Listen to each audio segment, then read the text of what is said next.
당신만 아니었으면 다 괜찮았어. 당장 꺼져! 잘못했어. 제발 이러지 마. 그날 밤 너희들이 나눈 이야기 다 들었어.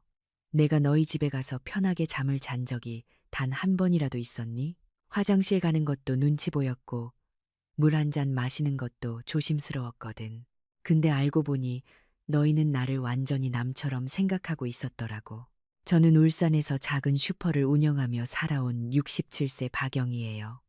남편을 10년 전에 먼저 보내고 혼자 아들 하나 키웠죠. 아들 준호가 결혼할 때가 기억나요. 그때 제 나이 57살이었는데 그동안 모아둔 전 재산하고 슈퍼 건물까지 팔아서 부산 해운대에 있는 아파트를 사줬어요. 준호는 당시 회사원이었고 적금도 거의 없었거든요. 엄마, 이렇게까지 하실 필요 없어요. 아들은 그렇게 말했지만 저는 괜찮았어요. 아들이 결혼해서 작은 집에서 시작하는 것보다는 처음부터 괜찮은 곳에서 살면 좋겠다는 마음이었으니까요. 며느리 수진이도 그때는 정말 좋아했어요. 어머님 정말 감사해요. 평생 잊지 않을게요. 그렇게 4년이 흘렀어요. 저는 계속 울산에서 혼자 살았죠. 작년에 건강검진을 받았는데 갑상선암이 발견됐어요. 초기라서 수술하면 된다고 했지만 그래도 암은 암이잖아요. 수술은 부산대학병원에서 받기로 했어요. 울산에서 부산까지는 차로 1시간 반 정도 거리인데 수술 전날과 수술 후 몇 일은 병원 근처에 있어야 한다고 했거든요. 당연히 아들 집에 머물 생각이었어요. 제 명의로 된 집이기도 하고 무엇보다 제가 아플 때 아들 곁에 있고 싶었으니까요. 전화로 미리 말했죠. 준호야, 다음 주 화요일에 수술인데 월요일 저녁에 올라갈게. 네 엄마, 알았어요. 아들의 대답은 짧았어요. 뭔가 시큰둥한 느낌이 들었지만 그냥 바빠서 그런가 보다 했죠. 월요일 오후 저는 작은 가방 하나만 챙겨서 부산으로 올라갔어요. 아파트 앞에 도착해서 초인종을 눌렀는데 며느리 수진이가 나왔어요. 어머님, 오셨어요? 표정이 밝지 않았어요. 아니, 솔직히 말하면 귀찮다는 표정이었죠. 응, 수진아. 내일 수술이라서 안에 들어오세요. 거실로 들어갔는데 뭔가 분위기가 이상했어요. 평소보다 집안이 너무 깨끗했거든요. 마치 손님 올 준비를 한 것처럼요. 근데 그게 반가운 준비가 아니라 부담스러운 준비 같았어요. 어머님, 잠깐 앉아 계세요. 준호 오빠, 곧 들어올 거예요. 수진이는 그렇게 말하고는 주방으로 가더니 계속 뭔가 정리하고 있었어요. 저는 소파에 앉아서 주위를 둘러봤죠. 제가 사준이 아파트에서 제가 가장 불편한 사람이 된 것 같은 기분이 들었어요. 1시간쯤 지나서 준호가 퇴근했어요. 엄마 왔어요? 수술 잘 될 거예요. 그래, 고맙다. 저녁은 수진이가 대충 라면을 끓여줬어요. 평소에는 제대로 된 저녁을 차리는 애인데 그날은 왜 라면이었는지 모르겠어요. 밥 먹는 내내 아무도 말이 없었죠. 어머님, 내일 몇 시에 병원 가세요? 아침 7시까지 가야 해. 아, 그럼 일찍 나가셔야겠네요. 저희는 회사 가야 해서 같이 못 가요. 당연히 같이 가줄 거라고 생각했는데 그 말을 들으니 가슴이 철렁했어요. 하지만 괜찮은 척 했죠. 응, 괜찮아. 택시 타고 갈게. 저녁을 먹고 나서 수진이가 말했어요. 어머님, 오늘 안방, 이불 빨래해서 아직 안 말랐어요. 작은 방은 지금 서재로 쓰고 있어서 짐이 많고요. 소파에서 주무셔도 될까요? 제 명의인 이 집에서 소파에서 자라고요. 순간 뭐라고 말해야 할지 몰랐어요. 응, 그래도 괜찮아. 감사해요, 어머님. 불편하시겠지만 하룻밤만이니까요. 하룻밤만. 그 말이 귀에 박혔어요. 마치 빨리 가달라는 말처럼 들렸거든요. 밤 9시쯤 아들과 며느리는 안방으로 들어갔어요. 저는 거실 소파에 담요 한 장을 덮고 누웠죠. 에어컨도 안 틀어줬어요. 5월인데도 밤이 되니까 좀 쌀쌀했거든요. 하지만 틀어달라고 말할 수가 없었어요. 소파는 딱딱했어요. 허리가 아팠지만 참았죠. 내일이면 수술인데 잠을 잘 자야 하는데 잠이 안 왔어요. 천장만 바라보고 있는데 목도 말랐어요. 물을 마시러 주방에 가려다가 그냥 참았어요. 왜냐하면 주방까지 가려면 불을 켜야 하는데 아들과 며느리를 깨울까 봐요. 그렇게 뒤척이고 있는데 안방에서 소리가 들렸어요. 처음에는 별 신경 안 썼는데 점점 귀가 쫑긋해졌죠. 며느리 수진이의 목소리였어요. 여보, 어머님 내일 수술 끝나고 바로 울산 가시는 거죠? 준호가 대답했어요. 응, 그러실 것 같은데. 다행이다. 솔직히 며칠 계시면 어떡하나 했어요. 우리 생활도 있는데 제 심장이 쿵 내려앉았어요. 수진아, 그래도 우리 엄마인데. 알아요. 근데 어머님 오시면 우리가 너무 불편하잖아요.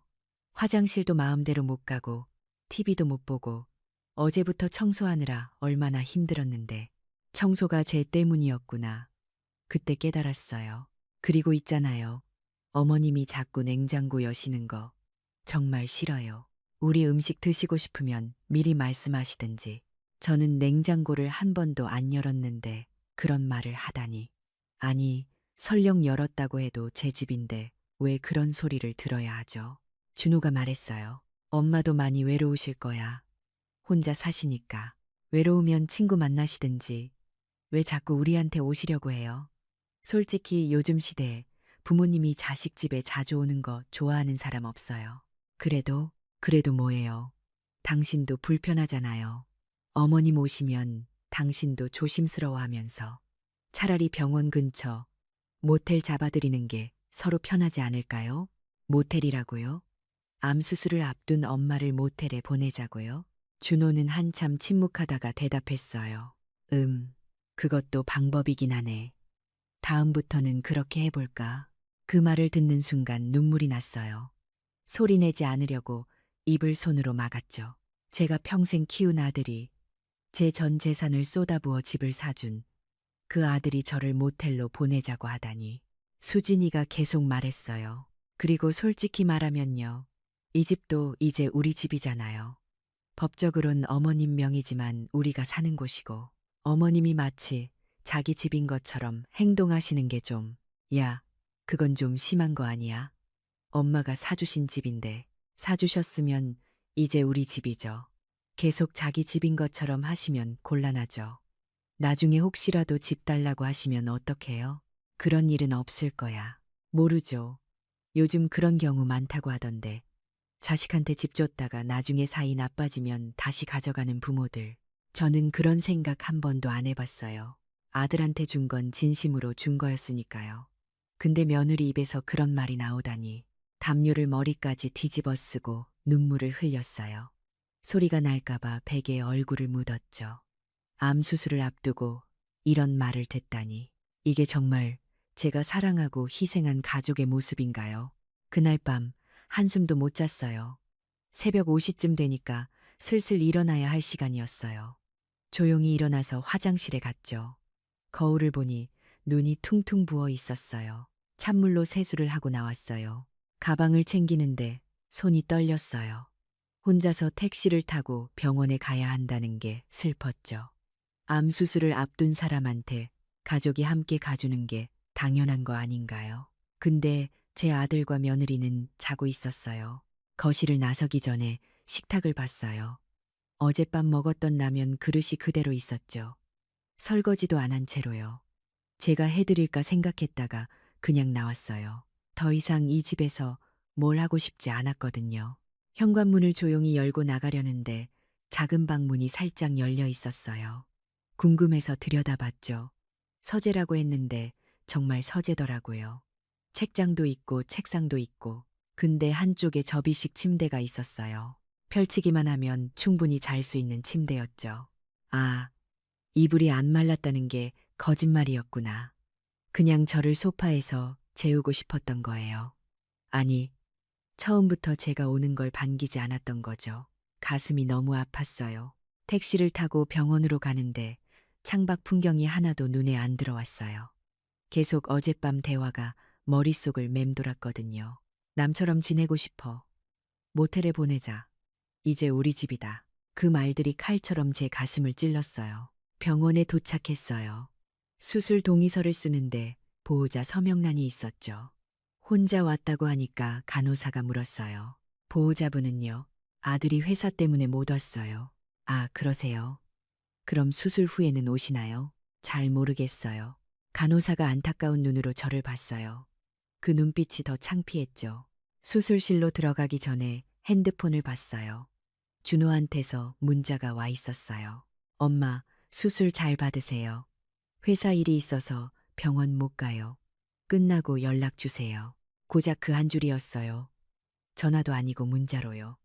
수진이한테서는 아무 연락도 없었고요. 마취가 되면서 눈물이 났어요. 이렇게 외롭게 수술을 받는 제 모습이 너무 비참했거든요. 수술은 3시간 걸렸다고 해요. 깨어났을 때 회복실이었죠. 간호사가 물었어요. 보호자분 오셨어요? 아니요. 연락은 하셨어요. 네, 했어요. 거짓말이었어요.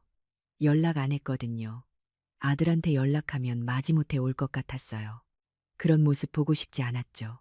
병실로 옮겨졌어요. 4인실이었는데 다른 환자들은 다 가족이 옆에 있었어요. 옆 침대 할머니는 딸이 와서 죽을 떠먹여 주고 있었고, 건너편 아주머니는 남편이 와서 손을 잡아주고 있었어요. 저만 혼자였죠. 목이 말라서 물을 마시려고 했는데 손에 힘이 없었어요. 물컵을 들다가 떨어뜨릴 뻔했죠. 그때 옆 침대 딸이 보고 물을 따라줬어요. 어머님, 보호자 안 오셨어요.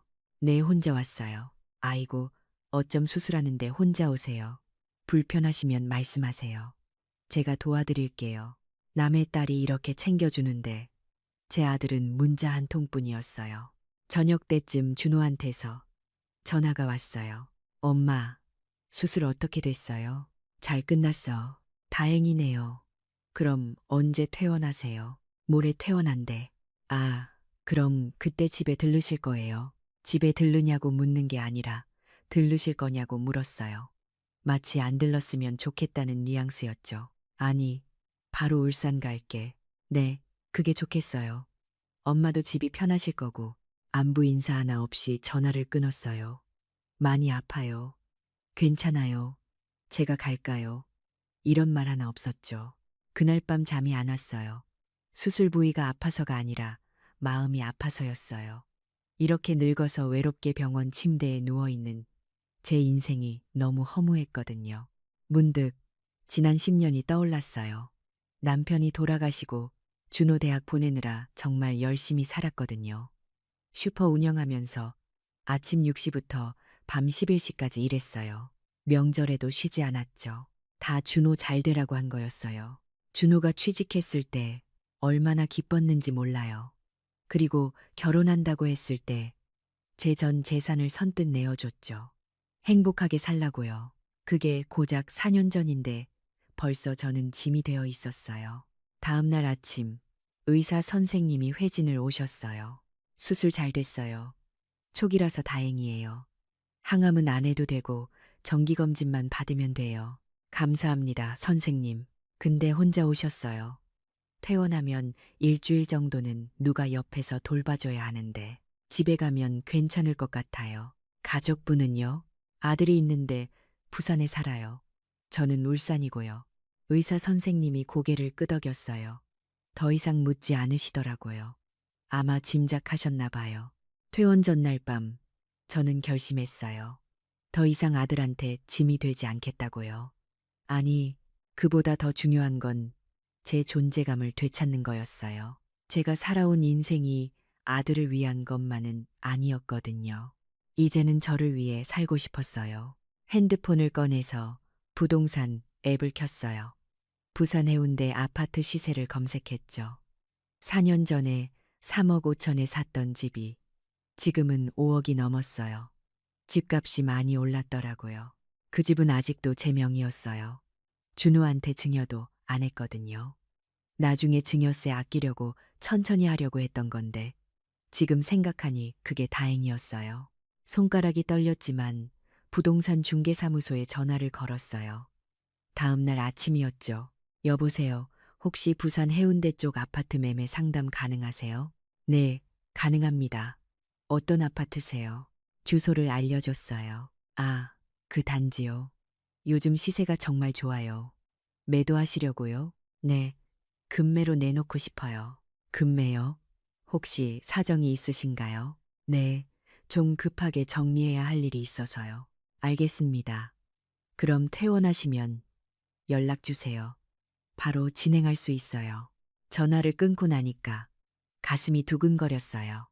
무섭기도 했지만 한편으로는 시원했죠.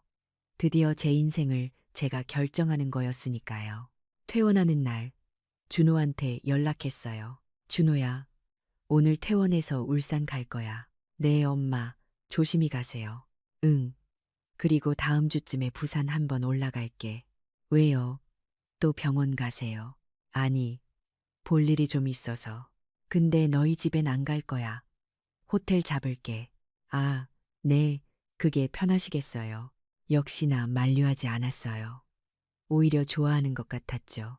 택시를 타고 울산으로 돌아왔어요. 집에 도착하니까 모든 게 그대로였어요. 떠나기 전 그 모습 그대로요. 하지만 제 마음은 완전히 달라져 있었죠. 짐을 풀고 소파에 앉았어요. 수술 부위가 아팠지만 진통제를 먹으면 견딜만 했어요. 핸드폰을 꺼내서 아까 통화했던 부동산에 다시 전화했어요. 저 박영희인데요. 아까 통화했던 분 맞으시죠? 네, 맞아요. 언제 만나실래요? 다음 주 수요일에 부산 갈 일이 있는데 그때 만날 수 있을까요? 좋아요. 그럼 그날 오전 10시에 사무실로 오세요. 계약서 준비해 놓을게요. 네, 감사합니다. 전화를 끊고 달력을 봤어요. 오늘이 금요일이니까 수요일까지 닷새 남았네요. 그 닷새 동안 마음을 정리해야 했어요. 그날 밤 옛날 앨범을 꺼냈어요. 준호 어렸을 때 사진들이 있었죠. 돌잔치, 초등학교 입학식, 중학교 졸업식, 대학교 합격 통지서를 받고 웃던 모습. 모든 순간이 행복해 보였어요. 그리고 준호 결혼식 사진도 있었어요. 4년 전 제가 한복을 입고 준호 옆에 서 있는 사진이요. 그때는 정말 행복했거든요. 우리 아들이 좋은 사람 만나서 잘 살 거라고 믿었으니까요. 근데 그게 고작 4년 만에 이렇게 변할 줄이야. 사진을 보다가 눈물이 났어요. 하지만 이번에는 슬픈 눈물이 아니었어요. 분노의 눈물이었죠. 이제 나도 내 인생을 살아야지. 주말 동안 여러 생각을 했어요. 정말 집을 팔아야 하나? 너무 심한 거 아닌가? 혹시 오해한 건 아닐까? 그런 생각들이 계속 들었거든요. 하지만 월요일 아침, 준호한테서 온 문자를 보고 마음이 확고해졌어요. 엄마, 다음 달에 수진이 생일인데 저희끼리 여행 갈 거예요. 그러니까 그때는 안 올라오셔도 돼요. 안 올라오셔도 된다고요. 제가 언제 올라가겠다고 했나요? 그냥 못 오게 하려고 미리 말하는 거였죠. 답장을 안 했어요. 대신 부동산 중개사한테 문자를 보냈어요. 수요일 약속 그대로 진행하겠습니다. 금매로 빨리 처리해 주세요. 수요일 아침 일찍 부산으로 올라갔어요. 이번에는 호텔을 미리 예약했죠. 아들 집은 생각도 안 했어요. 부동산 중개사무소는 아들 집에서 차로 10분 거리였는데 가는 내내 떨렸어요. 사무소에 들어가니까 김 사장님이 반갑게 맞아줬어요. 어머님, 오셨어요? 앉으세요. 좋은 소식이 있어요. 벌써요? 네, 그 단지가 워낙 인기가 좋아서요. 어제 매물 올리자마자 문의가 여러 건 들어왔어요. 그 중에 한 분이 급하게 구하시는 분이라서 오늘 당장 계약하고 싶대요. 정말요? 네, 가격도 괜찮아요. 시세보다 조금 낮게 받기로 하셨으니까 4억 8천에 바로 계약 가능해요. 4억 8천이면 제가 샀을 때보다 1억 3천이나 오른 거예요. 근데 솔직히 돈이 중요한 게 아니었어요. 그냥 그 집에서 벗어나고 싶었죠. 좋아요. 진행해 주세요. 그럼 등기부등본하고 신분증 주시면 바로 계약서 작성할게요. 참, 혹시 집에 현재 거주하시는 분들한테는 말씀하셨어요? 아니요, 아직이요. 김 사장님이 잠깐 당황한 표정을 지었어요. 어머님, 그럼 좀 곤란한데요. 집 주인이 마음대로 파는 거라도 거주자한테는 미리 알려줘야죠. 제 아들이 살고 있어요. 제 명의인 집이고요. 아, 그러세요. 그럼 괜찮네요. 근데 아드님한테는 말씀하셔야죠. 계약 끝나고 말할 거예요. 김 사장님은 더 이상 묻지 않았어요. 아마 가족 간에 뭔가 사정이 있다고 생각했나 봐요.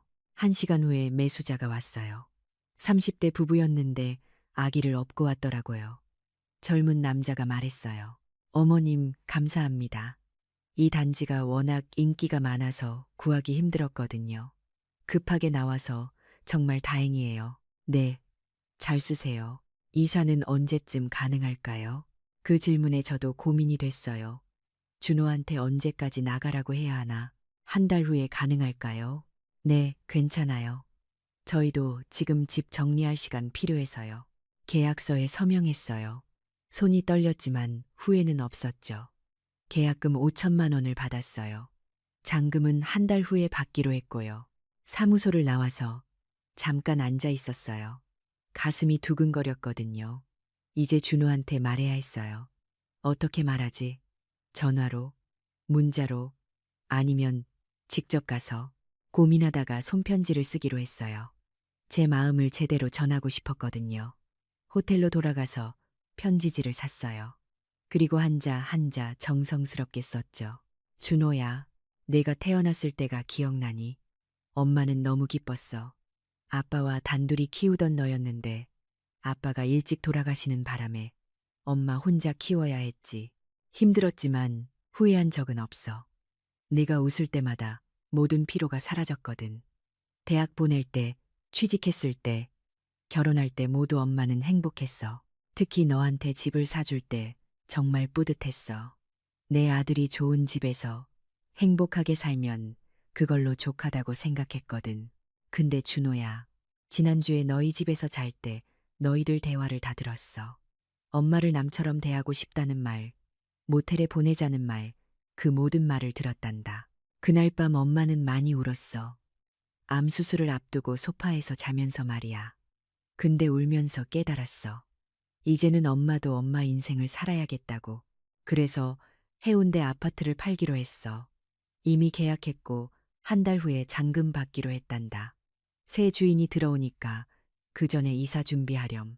미안하다고 하지 마. 이미 너희가 선을 그었으니까 엄마도 선을 긋는 거야. 앞으로는 서로 불편하지 않게 연락 안 하고 지내자. 엄마 박영희. 편지를 다 쓰고 나니까 눈물이 났어요. 하지만 이번에는 참지 않았어요. 실컷 울었죠. 그리고 편지를 봉투에 넣어서 등기 우편으로 보냈어요. 집매매 계약서, 사본도 함께요. 울산으로 돌아오는 버스 안에서 핸드폰을 껐어요. 준호한테서 전화 올까 봐요. 아직은 그의 목소리 듣고 싶지 않았거든요. 이틀 후 준호한테서 전화가 미친 듯이 왔어요. 문자도 수십 통이 왔고요. 하지만 받지 않았어요. 대신 문자 하나만 보냈죠.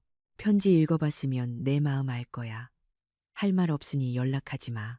그날 오후 초인종이 울렸어요. 문을 열었더니 준호가 서 있었어요.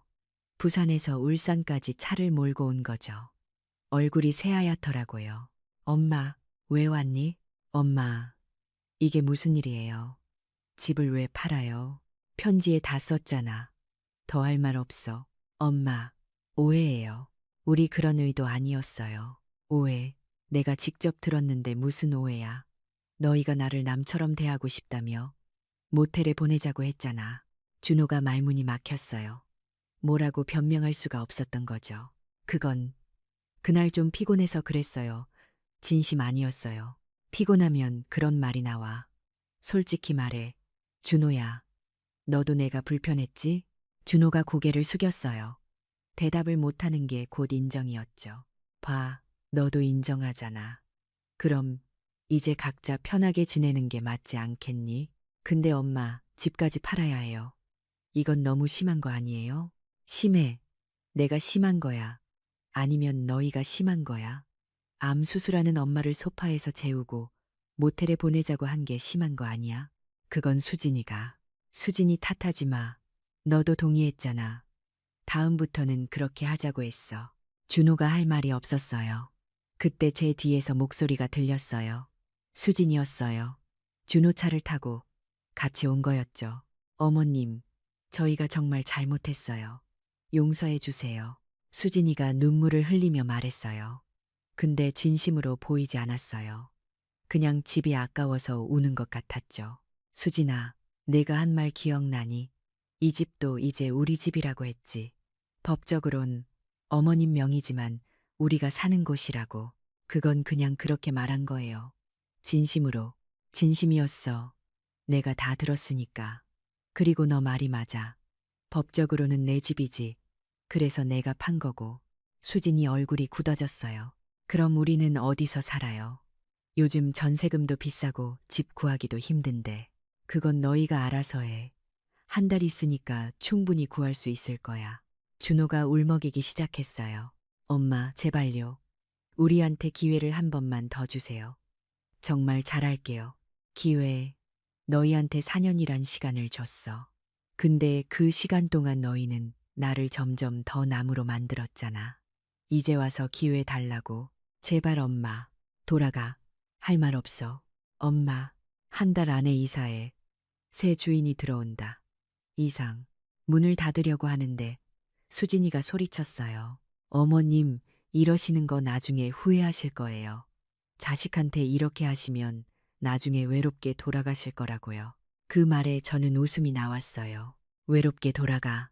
너희랑 지내는 게 더 외로웠어. 소파에서 자면서 냉장고도 못 열고 물 한 잔 마시는 것도 눈치 봐야 했던 그때가 더 외로웠단다. 수진이가 할 말을 잃었어요.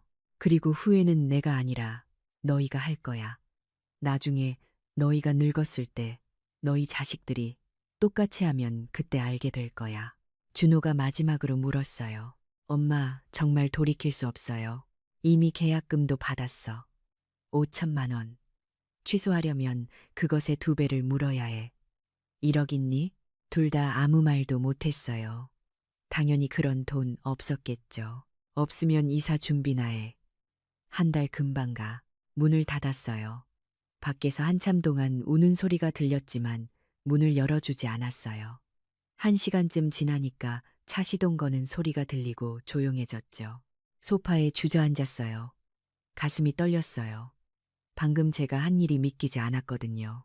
평생 순한 양처럼 살았던 제가 아들한테 저렇게 단호하게 말한 게요. 근데 후회는 안 됐어요. 오히려 속이 시원했죠. 드디어 제 목소리를 낸 것 같았어요. 그날 밤 준호한테서 문자가 왔어요. 엄마, 정말 미안해요. 우리가 너무 잘못했어요. 제발 한 번만 용서해 주세요. 답장 안 했어요. 대신 그 문자를 지워버렸죠. 다음 날부터 매일 전화와 문자가 왔어요. 준호뿐만 아니라 수진이한테서도요. 심지어 수진이 엄마한테서도 전화가 왔어요.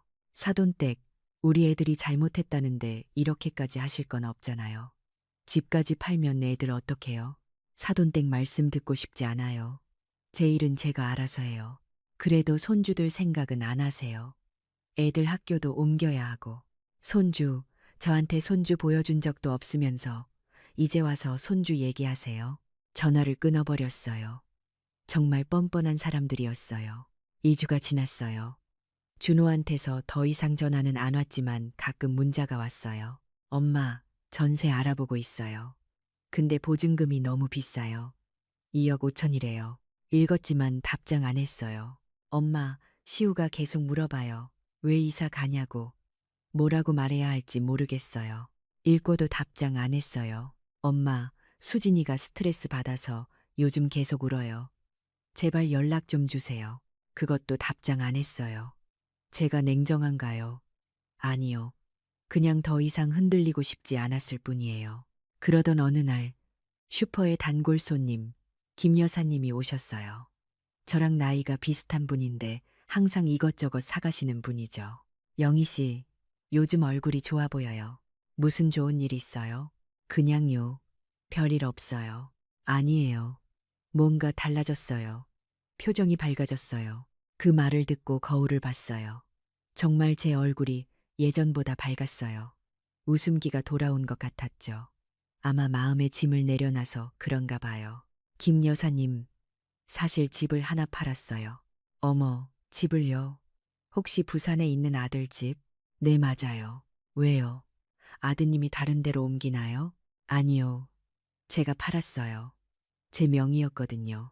김 여사님 눈이 커졌어요. 네. 그럼 아드님은요? 다른 데 알아보고 있대요. 세상에, 무슨 일 있었어요? 저는 그동안 있었던 일을 다 얘기했어요. 소파에서 잔 일, 며느리한테 눈치 본 일, 그리고 그날 밤 들었던 대화까지요. 김 여사님이 손으로 입을 막았어요. 어머나, 그런 일이, 영희 씨, 잘하셨어요. 진짜 잘하셨어요. 정말요? 당연하죠. 자식이라고 무조건 참을 필요 없어요. 요즘 세상에 부모 무시하는 자식들 많아요. 자기 집이라고 생각하면서 정작 부모는 남 취급하는 거죠. 그 말을 듣고 위로가 됐어요. 제가 잘못한 게 아니구나 싶었거든요. 근데 영희 씨, 이제 어떻게 하실 거예요? 아드님이랑 연락은 하실 거예요? 잘 모르겠어요. 일단은 거리 두고 지내려고요. 그게 맞아요. 자식들도 정신 차려야 해요. 김 여사님이 돌아가고 나서 다른 손님들도 하나둘씩 소문을 들었는지 물어봤어요. 동네가 작다 보니까 소문이 금방 퍼진 거죠. 어떤 분은 제 편을 들었고 어떤 분은 그래도 자식인데 너무한 거 아니냐고 했어요. 근데 대부분은 제가 잘했다고 했어요. 3주째 되던 날 준호한테서 전화가 왔어요. 이번에는 받았어요. 엄마, 왜? 전셋집 구했어요. 다음 주에 이사해요. 그래, 엄마, 정말 마지막이에요. 한 번만 더 생각해 주세요. 계약 취소할 수는 없어요. 없어. 이미 새 주인이 인테리어 업체 불러서 상담했어. 엄마, 이사 잘해. 그리고 앞으로 연락하지 마. 너희가 원했던 대로 이제 남처럼 지내자. 전화를 끊었어요. 목소리가 떨리지 않았어요. 단호했죠. 드디어 잔금 받는 날이 왔어요. 부동산 사무소에서 만나기로 했어요. 준우한테는 그날 오후 2시까지 집을 완전히 비우라고 문자했죠. 오전 10시에 사무소에 도착했어요. 매수자 부부가 이미 와 있었어요. 젊은 아내가 웃으며 말했어요. 어머님, 오늘 집 보러 갈 거예요. 벌써 기대돼요. 네, 좋은 집이에요. 잘 쓰세요. 잔금 4억 3천만 원이 제 통장으로 들어왔어요. 계약금 5천 합쳐서 총 4억 8천만 원이요. 제가 산 가격보다 1억 3천이 오른 거죠. 등기 이전은 다음 주에 할게요. 서류는 제가 다 준비해 드릴게요. 김 사장님이 말했어요. 감사합니다. 어머님, 이 돈으로 뭐 하실 거예요? 일단 잘 모르겠어요. 천천히 생각해 볼게요. 사무소를 나와서 그 아파트로 향했어요. 마지막으로 한번 보고 싶었거든요. 아파트 앞에 도착하니까 이삿짐 차가 서 있었어요. 짐을 다 싣고 있더라고요. 엘리베이터를 타고 올라갔어요. 집 앞에 섰는데 문이 열려 있었어요. 안으로 들어가니까 텅 비어 있었죠. 4년 전에 제가 가구도 다 사줬는데 그 가구들도 다 없었어요. 거실 소파도 없었어요. 제가 그날 밤 눈물 흘리며 누워있던 그 소파요. 없어진 게 오히려 다행이었어요. 그 기억이 사라진 것 같았거든요. 엄마, 뒤에서 목소리가 들렸어요. 준호였어요. 얼굴이 많이 수척해져 있었어요. 다 쌌구나. 네, 이제 나갈게요. 그래, 수진이도 나왔어요. 얼굴이 굳어 있었죠. 저를 보는 눈빛이 차갑더라고요. 어머님, 만족하세요. 우리 이렇게 쫓겨나는 거 보니까 속 시원하시죠? 수진아, 너희가 먼저 선을 그었어. 나는 그 선을 따른 것뿐이야. 웃기지 마세요. 우리가 뭘 그렇게 잘못했다고 이렇게까지 하세요? 뭘 잘못했냐고. 진심으로 모르는 거니? 수진이가 입술을 깨물었어요. 암 수술하는 시어머니를 소파에서 재우고 냉장고 여는 것도 눈치 주고 모텔 보내자고 한 게 뭐가 잘못이냐고. 그건 그냥 한번 그런 거였어요. 한 번, 매번 그랬잖아. 내가 갈 때마다 이불 빨아놓고 차가운 표정 짓고 빨리 가라는 눈치 주고 수진이가 할 말을 잃었어요. 그리고 너희가 원했던 대로 해준 거야.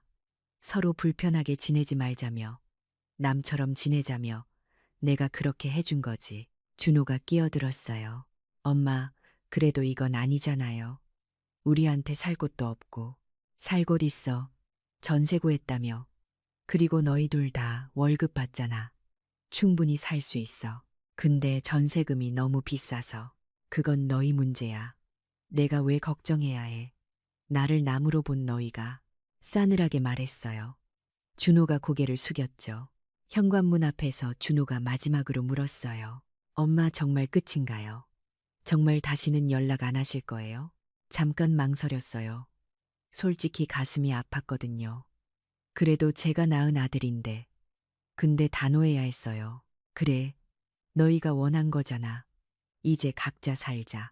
엄마, 잘 살아. 그리고 나중에 너희가 늙으면 자식들한테 똑같이 당할 거야. 그때 내 마음 알게 될 거야. 문을 닫았어요. 준호 가족이 나가는 소리가 들렸죠. 엘리베이터 타는 소리, 문 닫히는 소리, 텅 빈 집에 혼자 서 있었어요. 창문으로 밖을 내다봤죠.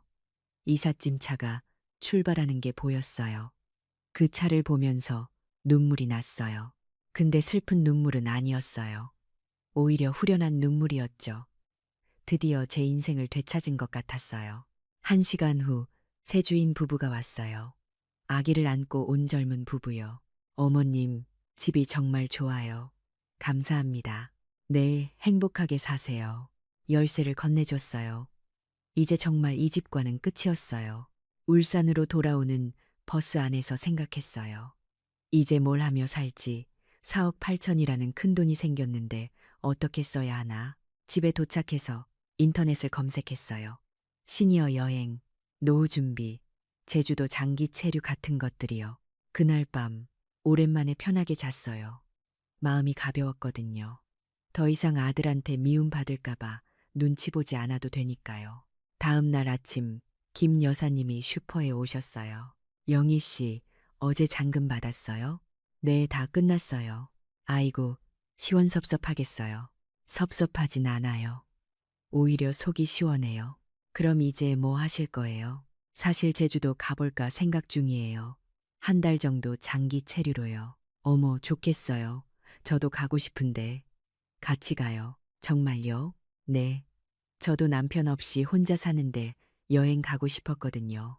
같이 가면 좋죠. 그렇게 저는 김 여사님과 함께 제주도 여행을 계획했어요. 한 달간 렌트하우스를 빌리고 렌터카도 빌리고 제주도 구석구석 다니기로 했죠. 준비하면서 신났어요. 67년 살면서 처음으로 저를 위해 돈을 쓰는 것 같았거든요. 지금까지는 항상 아들을 위해 아끼고 모았는데 이제는 달랐어요. 떠나기 전날 준호한테서 문자가 왔어요. 엄마, 이사 다 끝났어요. 집이 좁지만 그럭저럭 살만해요. 엄마는 잘 지내시죠? 읽었지만 답장 안 했어요. 아직은 제 마음이 안 풀렸거든요. 제주도에서 한 달을 보냈어요. 정말 행복했어요. 바다를 보고 맛있는 것도 먹고 올레길도 걷고 김 여사님과 같이 다니니까 외롭지도 않았고요. 어느 날 저녁 바다가 보이는 카페에 앉아 있었어요. 석양이 지고 있었죠. 그때 문득 생각했어요. 이게 내 인생이구나. 이렇게 자유롭게 살 수 있구나. 핸드폰을 꺼내서 사진을 찍었어요. 그 순간을 기억하고 싶었거든요. 67살에 처음으로 찾은 제 행복의 순간을요. 제주도에서 돌아온 후 울산 집이 새롭게 느껴졌어요. 비록 작은 집이지만 이게 온전히 제 공간이라는 게 좋았죠. 아무도 눈치 안 보고 냉장고 마음대로 열고 TV도 마음대로 보고 늦게까지 불 켜놓아도 되고 슈퍼는 계속 운영했어요. 하지만 예전처럼 아침 일찍부터 밤늦게까지는 안 했어요. 적당히 오전 9시에 열고 저녁 7시에 닫았죠. 돈을 많이 벌 필요가 없었거든요. 집 한 돈이 있으니까요. 남은 돈으로 복지관에서 하는 수채화 교실에 등록했어요. 평생 해보고 싶었던 거였거든요. 준호 키울 때는 그런 여유가 없었죠. 수채화 선생님은 40대 여자 선생님이었는데 정말 친절했어요. 어르신 처음이세요. 괜찮아요. 천천히 배우시면 돼요. 처음 그린 그림은 형편없었어요. 근데 선생님이 칭찬해 주셨어요. 색감이 좋으세요. 계속하시면 잘하실 거예요. 그 말이 너무 좋았어요. 누군가한테 칭찬받는 게 얼마만인지 몰라요. 수채화 교실에서 친구들도 사귀었어요. 비슷한 나이대 분들이었는데 다들 사연이 있었어요. 남편 먼저 보낸 분, 자식들이 외국에 사는 분, 혼자 사는 분들이었죠. 그 중에 이 선생님이라는 분이 있었어요. 70살인데도 정말 밝으셨어요. 영희 씨, 인생 이막이 더 재밌어요. 이제는 아무도 안 신경 쓰고 나만 생각하고 살면 되니까. 맞아요. 저도 요즘 그렇게 느껴요. 자식들, 알아서 크더라고요. 우리가 너무 신경 쓸 필요 없어요. 이 선생님 말이 맞았어요. 자식들은 알아서 크고 알아서 살아요.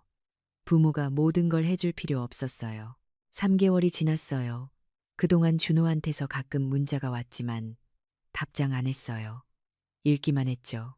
엄마, 시우가 할머니 보고 싶대요. 엄마, 수진이가 요즘 힘들어해요.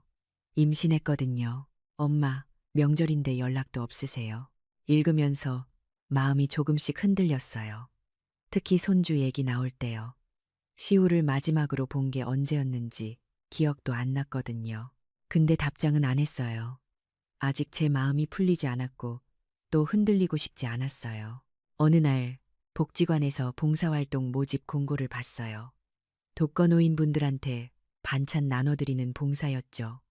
신청했어요.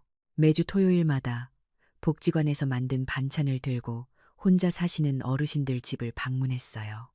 제가 봉사하러 간 할머니는 85살이셨는데 자식이 셋이나 있었어요. 근데 아무도 찾아오지 않는데요. 다들 바빠서요. 명절에나 한 번씩 와요. 그 말을 들으니까 제 처지가 나은 것 같았어요. 적어도 저는 제 의지로 거리를 둔 거니까요.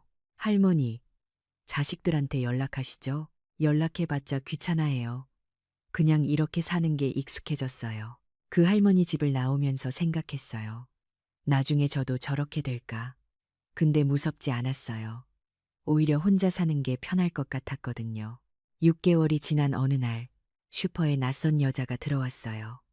30대 초반으로 보였는데 임신한 배가 불렀어요. 저기, 혹시 박영희 어머님 맞으세요? 네, 맞는데요. 저 수진이 동생이에요. 언니한테 부탁받고 왔어요. 수진이 동생이라니. 처음 보는 얼굴이었어요. 무슨 일로요? 언니가 요즘 너무 힘들어해요. 둘째, 임신했는데 입덧이 심해서요. 준호 오빠는 회사 일 바빠서 집에 늦게 들어오고 시우는 어린이집 적응 못하고 그래서요. 어머님, 한 번만 용서해 주시면 안 될까요? 언니가 정말 반성하고 있어요. 반성이요? 뭘 반성해요? 그때 일요. 어머님한테 정말 잘못했다고 해요. 저는 웃음이 나왔어요. 반성을 진짜 한다면 본인이 직접 와야죠. 왜 동생을 보내요? 그게 어머님이 연락 안 받으셔서요. 연락 안 받는 게 제 답이에요. 더 이상 할 말 없으니까 돌아가세요. 어머님 제발요. 언니가 정말 아가씨도 나중에 결혼하고 시어머니 모시게 되면 알 거예요. 시어머니를 어떻게 대해야 하는지, 그리고 자식 낳고 키우면 알게 될 거예요. 부모 마음이 어떤지. 수진이 동생이 할 말을 잃었어요. 그때 돌아가세요. 손님 올 시간이에요. 수진이 동생은 결국 그냥 갔어요. 나가면서 한 번 뒤돌아봤지만 저는 모른 척했죠. 그날 저녁 생각이 많았어요. 정말 이대로 계속 연락 안 하고 살 건가? 손주도 못 보고 둘째가 태어나도 모른 척 할 건가? 근데 결론은 똑같았어요. 아직은 아니야. 아직은 제 마음이 안 풀렸어요. 1년이 지났어요. 그동안 제 인생은 완전히 달라졌어요. 수채화 실력도 많이 늘었고 복지관에서 전시회도 했어요. 제 그림이 벽에 걸린 걸 보니까 뿌듯했죠. 봉사활동도 계속했어요. 그 85살 할머니는 이제 저를 손녀처럼 대하셨어요.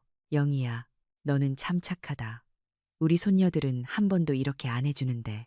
할머니, 제가 좋아서 하는 거예요. 그래도 고맙지. 너 같은 며느리 둔 시어머니는 복 받았겠다. 그 말에 웃음이 나왔어요. 제 며느리 수진이 생각이 났거든요. 어느 날 병원에서 정기검진을 받았어요. 갑상선암 수술한 지 1년 반이 지났는데 재발 안 했대요. 완치 판정이에요. 축하드려요. 감사합니다, 선생님. 병원을 나오면서 기분이 좋았어요. 이제 건강도 찾았고 마음도 편해졌고 제 인생을 살고 있으니까요. 그날 저녁 준호한테서 전화가 왔어요. 1년 만에 처음 받았어요. 엄마, 왜? 둘째 낳았어요. 딸이에요. 그래, 엄마, 한 번만 와주실 수 없어요. 애기 얼굴이라도 보러요. 망설였어요. 가고 싶은 마음도 있었지만 아직 마음이 안 풀렸거든요. 생각해 볼게.